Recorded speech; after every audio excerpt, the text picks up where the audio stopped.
माने खाद बनाने का खर्चा लगभग शून्य आएगा, मेहनत लगेगी, पूंजी में पैसा कम से कम खर्च होगा। और ये खाद जो तैयार होगी इसमें जबरदस्त क्वालिटी है, क्योंकि इसमें कैल्शियम भरपूर, आयरन भरपूर, फास्फोरस भरपूर।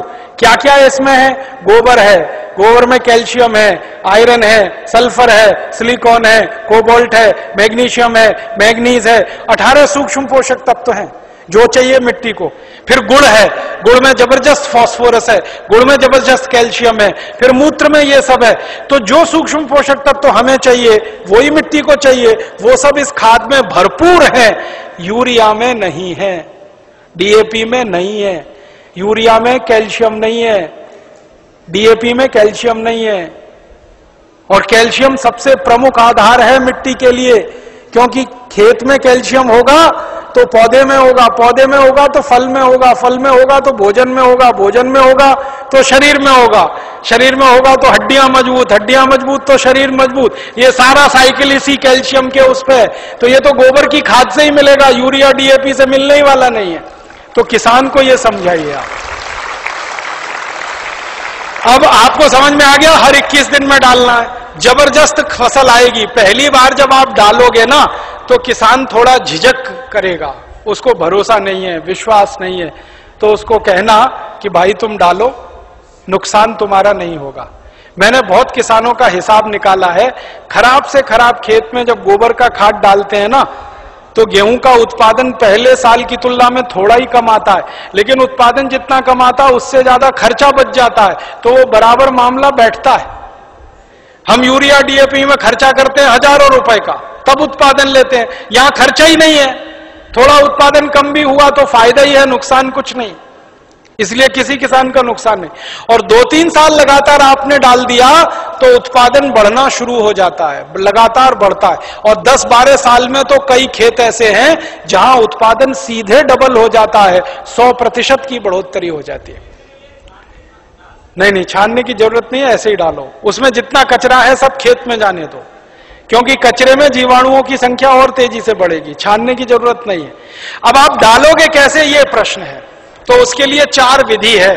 पहली विधि ये है कि सीधे डब्बा लो और छिड़काव करो, खेत पे भरो और छिड़क दो, भरो और छिड़क दो।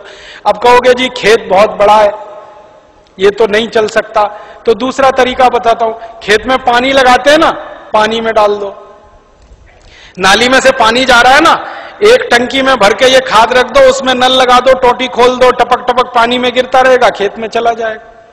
ये दूसरा तरीका। तीसरा तरीका ये है कि अगर किसी के घर में जानवरों की संख्या ज्यादा है तो गोबर ज्यादा होगा उसके पास, तो थोड़ा सा गोबर तो इसमें इस्तेमाल हुआ, बचे हुए गोबर का क्या करेंगे?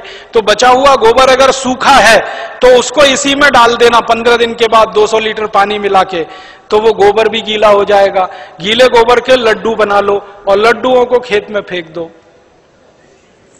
तो खाद पहुंच जाएगा। और एक तरीका है, खेत में से मिट्टी खोद लो, मिट्टी खोद लो, मिट्टी में ये पूरा घोल मिला दो, मिट्टी गीली हो गई, मिट्टी के लड्डू बना लो, लड्डुओं को खेत में फेंक दो तो खाद पहुंच जाएगा।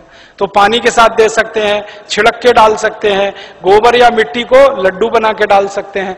और एक आखिरी तरीका है, स्प्रे मशीन अगर अपने पास है तो उसका आगे से नोजल निकाल दो, नोजल निकाल दो, फिर उससे स्प्रे कर दो। अब इसमें ध्यान ये रखना है कि ये फसल पे स्प्रे नहीं होगा, ये जमीन पे होगा, मिट्टी पे होगा। फसल पे डालने से फायदा नहीं मिलेगा, मिट्टी में डालना है इसको। तो अगर फसल ऊंची है तब कैसे डालेंगे? तब तो पानी लगाओगे तभी डालना सबसे अच्छा है। इसमें एक तरीका यह है कि खेत का मुहाना होता है ना, जहां से पानी घुसता है, वहां एक आदमी को बिठा दो, डब्बा लेके पटकता रहेगा, उसमें पानी के साथ जाता रहेगा और पानी के साथ पूरे खेत में बराबर मात्रा में जाता है और रिजल्ट उसका सबसे अच्छा आता है। और एक तरीका है इसको डालने का, अगर आपके घर में गोबर का वो बनाते हैं ना, क्या कहते हैं उसको, कंडा कहते हैं, उपला कहते हैं, क्या कहते हैं, कंडा उपला जो भी कहते हैं, उसको जलाते हैं, जलाने के बाद राख निकलती है ना, वो राख इकट्ठी कर लो और ये घोल और राख मिला दो और फिर लड्डू बन जाएंगे, फिर खेत में छिड़क दो, तो इसका तो जबरदस्त उत्पादन आता है।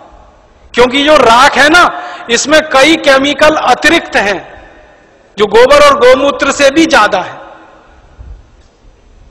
तो ये तरीका समझ में आ गया। हर 21 दिन पे डालेंगे।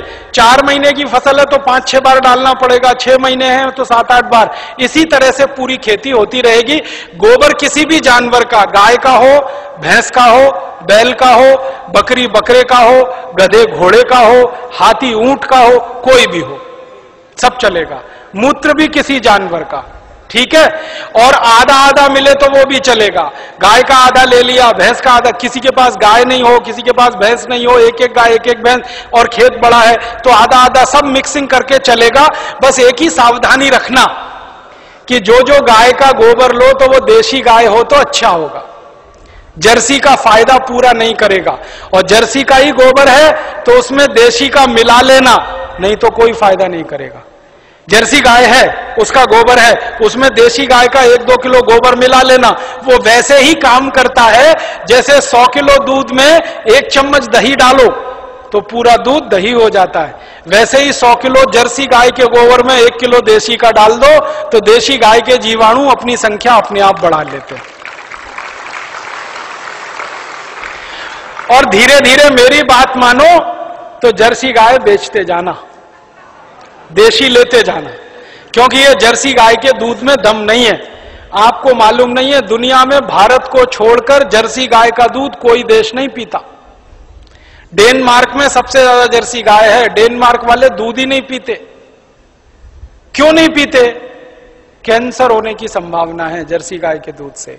घुटनों का दर्द तो तुरंत हो जाता है, बड़ी बड़ी बीमारियां होती हैं। और जर्सी गाय को एक खतरनाक बीमारी होती है, मैड काउ डिसीज। उस बीमारी के चक्कर में दूध भी उसका प्रदूषित होता है, इसलिए जर्सी का दूध दुनिया में कोई नहीं पीता। डेनमार्क की सरकार तो दूध ज्यादा होने पर समुद्र में फेंकवा देती है। आपको सुनकर हैरानी होगी, डेनमार्क में दूध बहुत है, चाय बिना दूध की पीते हैं सबके सब, क्योंकि वो दूध उनको खराब लगता है। तो जर्सी गाय बेच के देशी लेते जाना। भैंस हो तो उसका तो चल जाएगा, बैल का चल जाए। अब एक